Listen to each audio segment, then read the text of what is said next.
নমস্কার বন্ধুরা, তোমরা সবাই কেমন আছো? আশা করি ভালো আছো।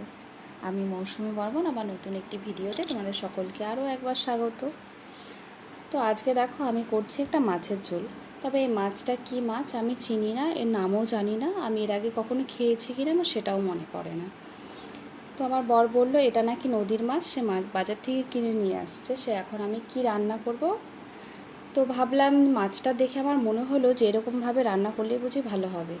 তাই আমি একটু পোস্ত আর সর্ষা বেটে নিয়ে একটু কালো জিরা ফোড়ন দিয়ে দুটো কাঁচা লঙ্কা ওর মধ্যে চিড়ে দিয়ে মাছটাকে এরকম একটু পাতলা ঝোলই করে নিব, কারণ আমি ভেবেছিলাম আগে থেকে যে আমি আজকে মাছের ঝোল করব। তো সর্ষা আর পোস্ত দিয়ে মাছটাকে এরকম ঝোল করে নিলাম। এর মধ্যে আমি কয়েকটা বেগুন আগে থেকে ভেজে তুলে রাখছিলাম, সেই মাছের ঝোলে মাছের সঙ্গে বেগুনটাও দিয়ে দিলাম। তো তোমরা যদি কেউ জেনে থাকো এটা কী মাছ বা এই মাছটাকে কীভাবে রান্না করে সেটা আমাকে একটু প্লিজ কমেন্টে জানাবে।